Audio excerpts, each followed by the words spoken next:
problème, c'est qu'en fait, personne ne veut la justice. Personne. Pas la communauté internationale, pas le gouvernement actuel. Que l'argent, justement, que les moyens, ils sont donnés sous condition qu'on ne fasse pas justice. Sous condition d'élargissement du gouvernement, sous condition de réconciliation nationale. Je veux dire, on s'est foutu de notre gueule, quoi. Et alors, on est des espèces de petits pions, on est des pantins, on nous pousse devant, on nous dit, bah voilà, tout le monde est d'accord pour faire la justice, allez-y les cocos. Et puis on multiplie les procédures, sans compte que toutes les enquêtes qui ont été faites, c'est pas des enquêtes judiciaires. Donc si on veut inculper quelqu'un, il faut recommencer tout à zéro. Parce que ce sont des récits, que les gens n'étaient pas assermentés pour recueillir les témoignages. Bon, c'était des choses prévisibles, quoi. Mais que personne n'a prévu. Et que ben, on vient encore de perdre 7 mois, quoi. On vient encore de perdre 7 mois. Est-ce que dit le procureur, la seule chose de forte, quoi, et celle que nous on ressent, et que moi je ressens, c'est que y a 1 million de fantômes ici, et que ce 1 million de fantômes, eh ben, il faut leur dire quelque chose, quoi.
Depuis des mois, l'ONU a multiplié les procédures pour établir la vérité.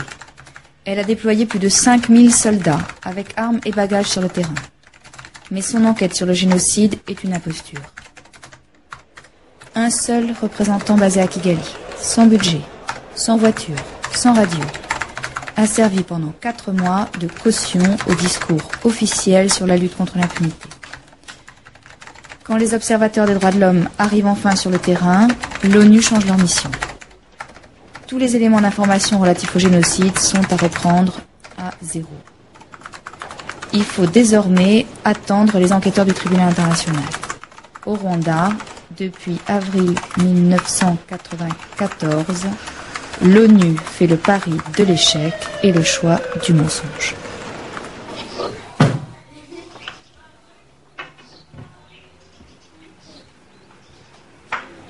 En tant que militant des droits de l'homme depuis plusieurs années, les tueurs de ma commune m'avaient placé en tête des personnes à abattre pendant le génocide. Ma famille a été la première attaquée. Ma fille a eu le visage tranché à coups de machette. Ma femme a eu son omoplate fendue et tous mes enfants ont été battus. Par chance, moi, pendant le génocide, j'étais en stage à Bruxelles. Ça a été pour moi un miracle. Quand j'étais en Belgique, j'avais cru que tout le monde était mort.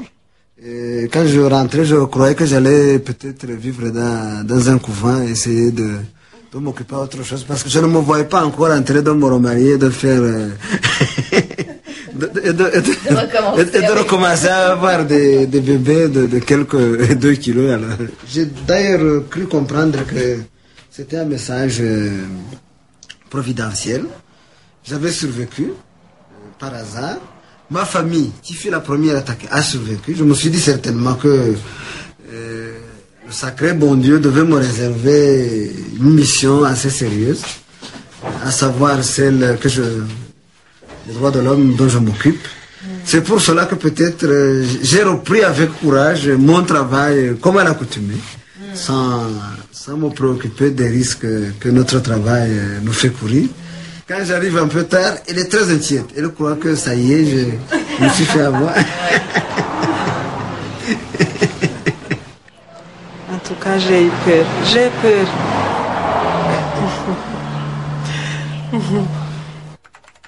Le génocide s'est achevé en juillet 1994 par la fuite à l'extérieur du pays de 2 millions de Rwandais encadrés par les criminels. La paix, la justice et la réconciliation nationale semblaient alors indissociables. Mais aujourd'hui, qui cherche encore la justice ? Le procureur s'est fait confisquer le véhicule indispensable à ses enquêtes. Le tribunal international ne s'est pas encore mis au travail. Au Rwanda, à défaut de justice, tous les Hutus sont devenus suspects. Les actes de vengeance et les arrestations arbitraires se multiplient sur les collines.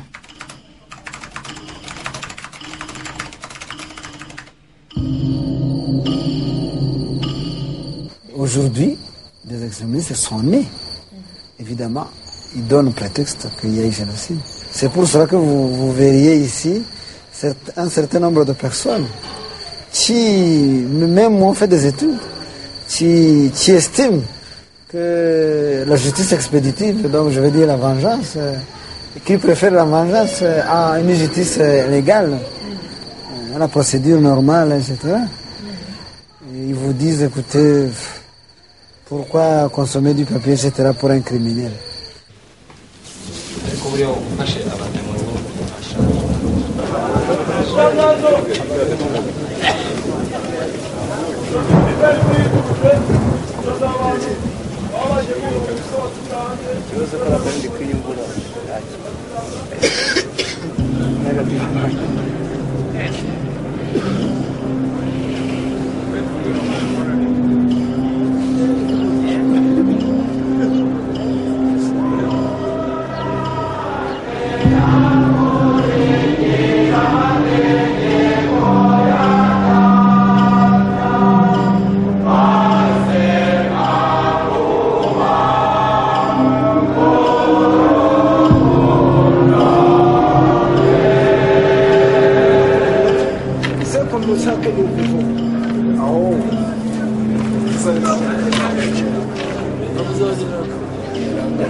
Mars 1995.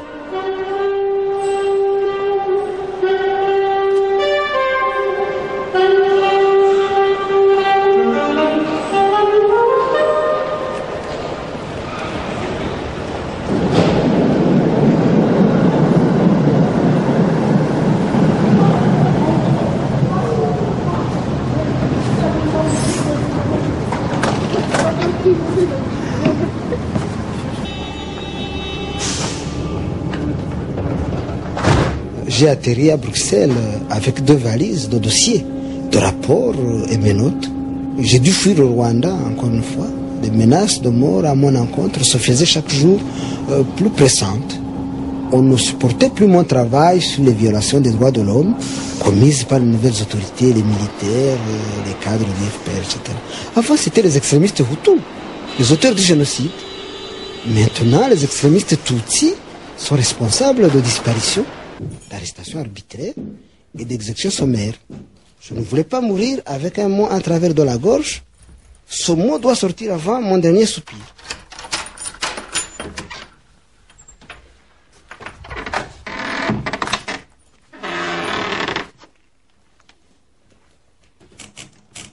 Pour rédiger au calme le compte rendu de mes enquêtes, je fais un rapport. J'ai retrouvé le foyer d'étudiants qui m'hébergeaient pendant le génocide, ici à Bruxelles.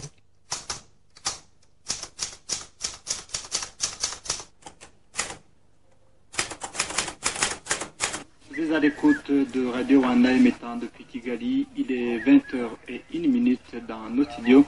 C'est l'heure du bulletin d'information en langue française, édition de la soirée, qui vous est présentée par Vincent Mourigande et Innocent Kamazé. Et je vous signale tout de suite que au cours de cette édition, on reviendra exclusivement sur l'événement d'aujourd'hui avec le triste anniversaire, le premier triste anniversaire du génocide au Rwanda et on verra le déroulement de ces manifestations d'aujourd'hui.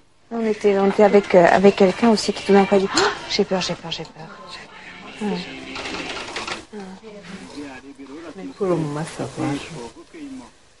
Mais là c'est quand même important qu'il ne se soit rien passé sur ces 2 jours, que ça soit resté calme, c'est très important. Des milliers de personnes qui avaient fait le déplacement à Rebero, un sentiment de tristesse et une ambiance de méditation. Presque. 6 avril 1995.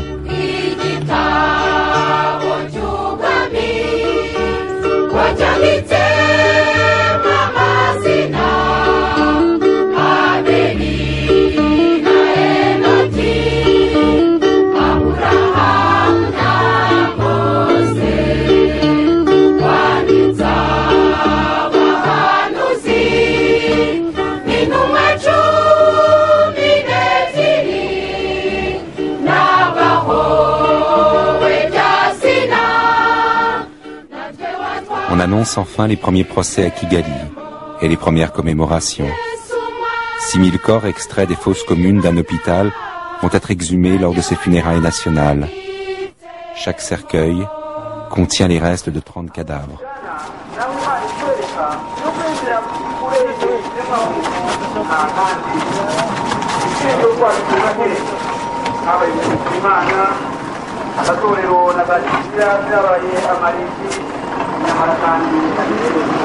kugira ngo tugutuke imbere imitima yacu kugira ngo twifatanye mwese ibyago n'akaga kabiri zacu imbere yawe tukuzaniye intege zacu tukuzaniye imitima ya muntu tuzi imbere yawe mana imbere yawe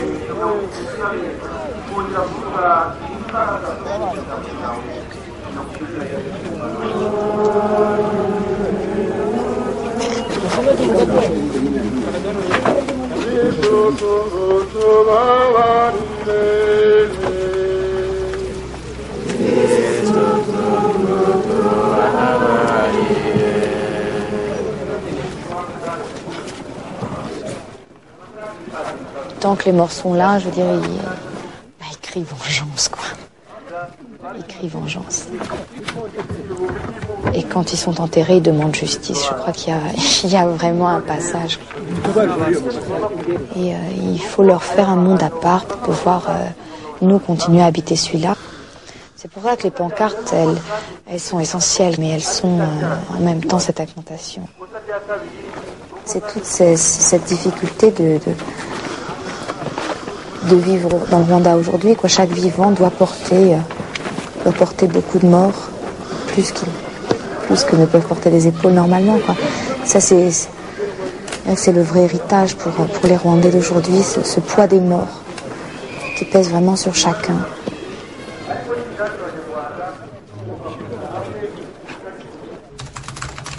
Aucune trace de l'aide internationale en faveur de la justice. Le procureur adjoint du tribunal international pour le Rwanda vient d'arriver à Kigali. Dans ses bureaux, les rideaux ne sont pas encore accrochés. Quels outils vous pensez disposer ou avoir besoin pour arriver vraiment à des dossiers judiciaires permettant l'inculpation et le jugement? Justement, là c'est là le problème parce que actuellement, vraiment, nous sommes à effectif très réduit.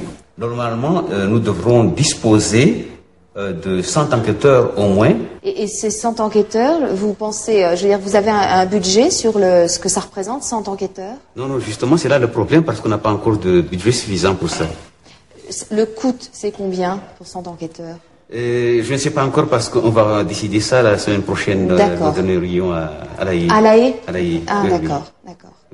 Et donc, jusqu'à présent, je veux dire, il n'y a pas eu de travail de conservation des preuves fait? Non.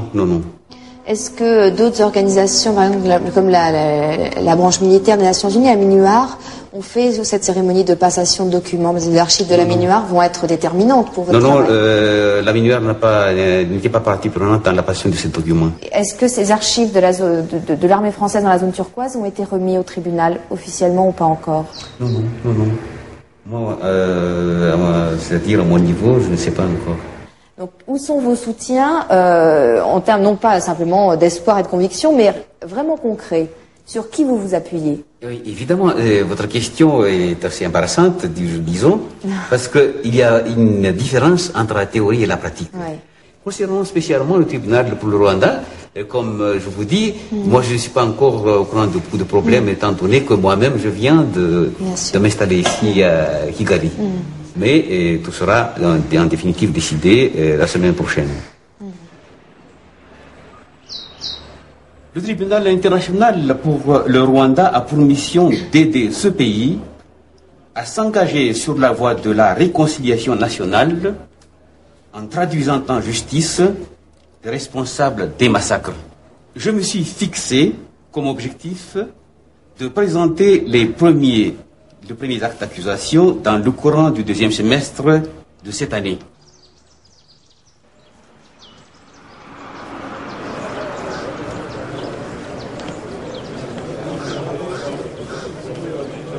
What we see today is, a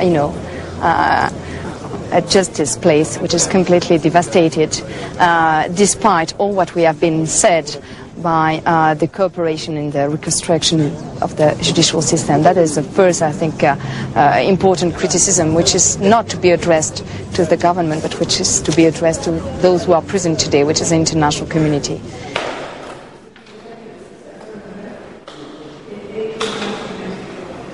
C'est le conseil juridique Bonjour, de Médecins sans frontières et Réseau des citoyens.